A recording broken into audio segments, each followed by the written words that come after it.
നീ ഇന്നലെ വൈകുന്നേരം എവിടെ ആയിരുന്നു?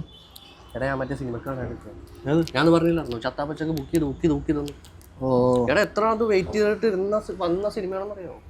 എങ്ങനെയുണ്ട് പടം? കൊള്ളാം. എടാ അടിപ്പം പടം. അതായത് നമ്മൾ ഇരുത്തിക്കളയും, തിയേറ്ററിൽ അങ്ങാട്ട് ഇരുത്തിക്കളയും.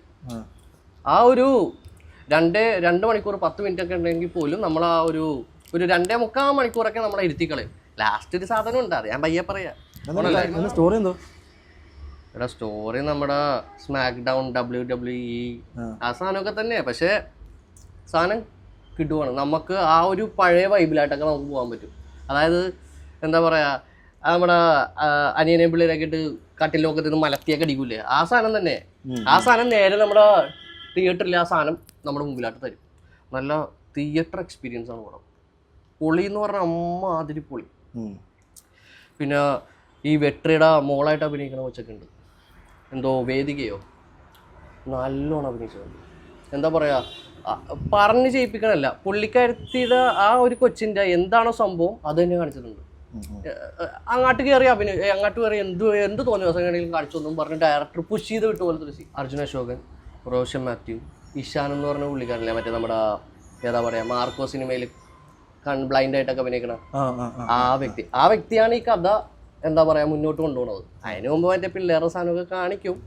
പക്ഷെ ആ സമയത്തും എന്താ പറയുക, ഈ കോസ്റ്റ്യൂം റെസ്ലിംഗ് എന്നുള്ള രീതിയിലായിട്ടൊക്കെ വരാൻ നേരത്ത് നമുക്ക് ആ പണ്ടത്തെ ആ TV കാണുന്ന സാധനം, അത് ആ പൊട്ടത്തരമൊക്കെ നമ്മൾ ആ ചെറുപ്രായത്തിൽ ചെയ്യില്ല, ആ സാധനമൊക്കെ നമുക്ക് നല്ല രീതിക്ക് എക്സ്പീരിയൻസ് ചെയ്യാൻ പറ്റും.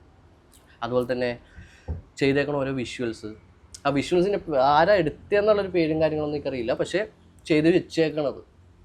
അതുപോലെ തന്നെ ടെക്നിക്കൽ സൈഡ് എല്ലാം പൊളി എന്ന് പറഞ്ഞാൽ വൻ പൊളിയാണ്. ആരോ ക്യാമിയോ ഉണ്ടായിരുന്നല്ലോ, മറ്റേ മോഹൻലാൽ മമ്മൂട്ടിയാണോ? ക്യാമിയോ ഉണ്ടായിരുന്നു പറഞ്ഞാൽ കുഴപ്പമോ? എന്തായാലും ഇത്രയും പറഞ്ഞില്ല, ഇനിയിപ്പം അല്ല നിനക്ക് കാണുന്നോണ്ട് കുഴപ്പമില്ല പറഞ്ഞോ. എടാ മമ്മൂട്ടിയാണ്, പക്ഷേ പോരാ. അതാണ് ഞാൻ ആദ്യം പറഞ്ഞ ആ ലാസ്റ്റത്തെ ആ 10-15 മിനിറ്റത്തെ ആ ഒരു സീൻ എന്നൊക്കെ പറഞ്ഞില്ലേ, അതാണ് ഞാൻ പറഞ്ഞത്.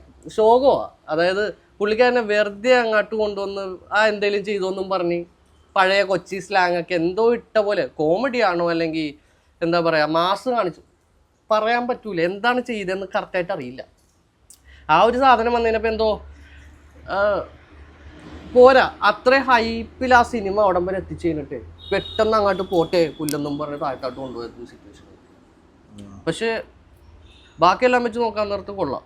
ആ ഒരു വ്യക്തിക്ക് വരാം വേറൊരാളെ ആരെങ്കിലും സെറ്റ് ചെയ്ത് കഴിഞ്ഞാൽ സാധനം പടം പൊളിയാനെ. പിന്നെ പുള്ളി വന്നിട്ട് എന്തൊക്കെയോ കാരണം കാണിക്കുന്നുണ്ട്, മാസമാണ് കാണിക്കാൻ നോക്കണേ, പക്ഷേ നിന്നിട്ട് എന്താണ്ടൊക്കെ പിടിച്ച് വലിക്കണ്. പിന്നെ റാഫി എന്ന് പറഞ്ഞ ഡയറക്ടറൊക്കെ ഉണ്ട്, അത് ആടിയൊക്കെ ഉണ്ടായിട്ട് പുള്ളിക്കാരൻ മറ്റേ ഇന്നാ പിടിച്ചോന്നും പറഞ്ഞ് ഒരു ഇടിയൊക്കെ ഇടിക്കുന്നുണ്ട്, മറ്റേ റിങ്ങിന്റെ പറ്റൊക്കെ അത് പഠിപ്പിച്ച് കാണിച്ചു കൊടുക്കണേ. എടാ മമ്മൂട്ടി എന്തോ പറയും, എടാ കാണിച്ചു കൊടുക്കണമെന്നൊക്കെ പറയും. അപ്പോൾ ഇയാൾ ഇതിങ്ങനെ എന്താണ്ടൊക്കെ കയറി കാണിക്കുന്നുണ്ട്. അങ്ങനത്തെ ഒരു സംഭവങ്ങളൊക്കെ അയാൾക്ക് റോളുള്ളൂ. പക്ഷെ അയാളും ആ ഒരു രീതിയിൽ സിങ്കായിട്ട് കൊണ്ടുപോകണം, നമുക്ക് ഇഷ്ടപ്പെടും. ഈ മമ്മൂട്ടി വന്നത് എന്തോ ഷോ പോയി പോയ പോലെ തോന്നി.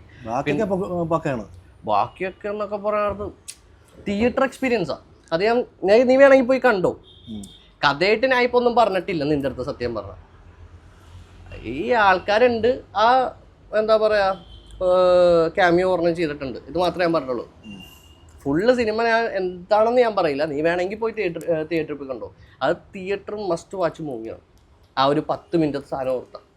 പിന്നെ ഈ ബാക്ക്ഗ്രൗണ്ട് സ്കോർ ആ സാധനമൊക്കെ ഇല്ലേ, എടാ സിനിമ പോണനുസരിച്ച് നമ്മളിങ്ങനെ ഒഴുകി കൊണ്ടുപോകത്തൊരു സാധനമാണ്. അതായത് നമ്മളെത്തിക്കളയും ആ എന്താണ് BGM ആണെങ്കിലും എന്താണെങ്കിലും ആ കറക്റ്റ് ടൈമിലുള്ള ആ സാധനങ്ങളൊക്കെ ഇല്ലേ, അതൊക്കെ വൻ പൊളിയായിട്ടാണ് ചെയ്ത് വെച്ചേക്കണേ. പിന്നെ കോസ്റ്റ്യൂം എന്ന് പറയുന്നത് ഇവർ എന്താ പറയുക, നമ്മുടെ ഇഷാൻ എന്ന് പറഞ്ഞില്ലേ, ആ പുള്ളിക്കാരൻ വന്നിട്ട് തൻ്റെ പഴയ ഫ്രണ്ട്സിനെയൊക്കെ കൊണ്ടുപോകണതാണ് കഥയെന്ന് പറയണത്. ആ കൊണ്ടുപോകണ വഴി ഈ നോലെ അർജുൻ അശോകൻ ഈ സ്ഥലങ്ങളൊക്കെ കണ്ടുപിടിക്കണതും അതിൻ്റെ ചുറ്റുവട്ടി അവിടെ റിങ്ങൊക്കെ സെറ്റാക്കി ആ പരിപാടിയൊക്കെ സെറ്റാക്കി കുറേ ആൾക്കാർ അതിലായിട്ട് ഗ്യാദർ ചെയ്ത് കൊണ്ടുവന്നാണ്. ബിയർ ഫ്രീ കൊടുക്കണമെന്നൊക്കെ പറഞ്ഞാണ് ആൾക്കാർ ഈ വന്നത്. ഫ്രീ ആയിട്ടൊരു ബിയർ കിട്ടണില്ല എന്നൊക്കെ പറഞ്ഞ സാധനങ്ങൾ തന്നെയാണ്.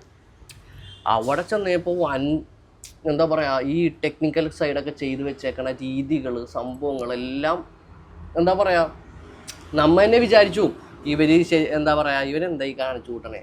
ഇത് തന്നെയാണ് സിനിമ കൊണ്ട് അവർ ഉദ്ദേശിച്ചത്. നമ്മ എന്നെ ഓർത്തു, അതായത് എന്നെ അത് എങ്ങനെയാണ് ഇവരെന്താണ് ഇങ്ങനെയൊക്കെ കാണിച്ചു കൊടുക്കുന്നത്. അതാണ് ഫസ്റ്റ് ഫൈറ്റ് അല്ലേ, നമ്മൾ എന്തുകൊണ്ടും ആലോചിക്കും. ലാസ്റ്റ് ഫൈറ്റ് കഴിഞ്ഞ് ആ ഒരു അതിലാട്ട് വന്നു കഴിയുമ്പോൾ സാധനം പൊളിയായി മാറും. കോസ്റ്റ്യൂമൊക്കെ കാണണം, മറ്റേ വവ്വാല് വിളിച്ചു വെച്ച സാധനമൊക്കെ ഉണ്ട്. മറ്റേ പൗഡറൊക്കെ തേച്ചൊക്കെ വെച്ച് മറ്റേ അതായത് റെസ്ലിംഗിൽ എന്തൊക്കെ കാണിക്കുന്നു, അതായത് അണ്ടർടേക്കറിന്റെ സാധനങ്ങൾ, മറ്റേ ജോൺ സീനയുടെ സാധനങ്ങൾ, ഇതൊക്കെ എല്ലാം റെഫറൻസ് ആയിട്ട് അതിൽ കൊണ്ടുവന്നിട്ടുണ്ട്. അതേ സാധനങ്ങൾ നമ്മ കണ്ടു മറന്ന സാധനങ്ങൾ അതേപടി ഇപ്പുറത്തായിട്ട് പുതിയ ഡ്രസ്സിലാട്ട് പുതിയ സാധനത്തിലാട്ട് വന്നിട്ടുണ്ട്. അങ്ങനെയൊക്കെ വെച്ച് നോക്കാൻ നേരത്ത് നമുക്ക് നൊസ്റ്റടിക്കും, സാധനങ്ങൾ നൊസ്റ്റടിക്കും. പിന്നെ അതുപോലെ തന്നെ ഈ പിള്ളേരുടെ പരിപാടി, ഈ ഇവരുടെ ചെറുപ്പകാലം കാണിക്കുന്നുണ്ട്, കുഞ്ഞു പിള്ളേർക്ക് മറ്റേ തിയേറ്ററിൻ്റെ ഫ്രണ്ടിൽ വെച്ചൊക്കെ മറ്റേ വാൾട്ടർ ബോയ്സിൻ്റെ പിള്ളേരെ തല്ലണോടാന്നൊക്കെ പറഞ്ഞ് ചോദിച്ചൊരു സീനുണ്ട്. ആ സാധനമൊക്കെ ഒരു നെയ്മ്പിളില്ലേ രോമാഞ്ചം വരും. ഏറെ പിള്ളേർ ഒരു നിന്നെക്കാട്ടം മണ്ണുണ്ടെന്ന് തോന്നുന്നു, നിന്നെക്കാട്ടം മണ്ണുണ്ടായിട്ട് ഈ എന്താ പറയുക പിള്ളേരെന്ന് പറയുക ഇവൻ്റെ മേത്തായിട്ട് കയറി എന്താണ്ടൊക്കെ കാണിച്ചു വിട്ടിട്ടുണ്ട്. അത് നല്ലോണം വർക്കായിട്ടുണ്ട്. ആ ഒരു മാസ സാധനം, ആ പിള്ളേർക്കുള്ള ആ മാസ സാധനങ്ങളില്ലേ അതൊക്കെ നല്ലോണം കയറുന്നുണ്ട്. അവരും നല്ലോണം അഭിനയിച്ചിട്ടൊക്കെ ഉണ്ട്.